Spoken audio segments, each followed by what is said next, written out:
ഒരു അപകട വിവരത്തിലേക്കാണ്. ചെമ്മണ്ണാർ ഗ്യാപ് റോഡിൽ വാഹന അപകടം. മധുര സ്വദേശികൾ സഞ്ചരിച്ചിരുന്ന ഇരുചക്ര വാഹനമാണ് ബൈസൺവാലി കാക്കക്കടക്ക് സമീപം അപകടത്തിൽപ്പെട്ടത്. പരിക്കേറ്റ 2 പേരിൽ ഒരാളുടെ നില ഗുരുതരമാണ്.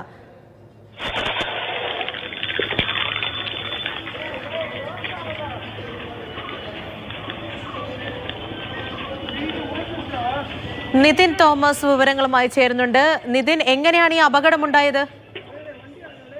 മൂന്നാർ സന്ദർശിച്ച ശേഷം തിരികെ തമിഴ്നാട്ടിലേക്ക് മടങ്ങുന്നതിനിടയിലാണ് ഇത്തരത്തിലൊരു അപകടം ഉണ്ടായത് എന്നാണ് നമ്മൾ മനസ്സിലാക്കുന്നത്. വാഹനത്തിന്റെ ബ്രേക്ക് നഷ്ടപ്പെട്ടതാണ് വാഹനം നിയന്ത്രണം വിട്ട് ഇത്തരത്തിലൊരു അപകടം ഉണ്ടാകാൻ കാരണമായത് എന്നാണ് പ്രാഥമിക നിഗമനം.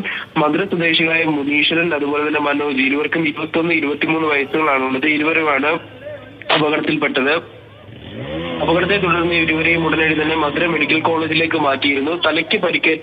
തലയ്ക്ക് സാരമായി തന്നെ പരിക്കേറ്റ മുനീശ്വരന്റെ നില ഗുരുതരമാണ് എന്നാണ് അറിയാൻ സാധിക്കുന്നത്. മനോജ് അപകടനില തരണം ചെയ്തിട്ടുമുണ്ട്.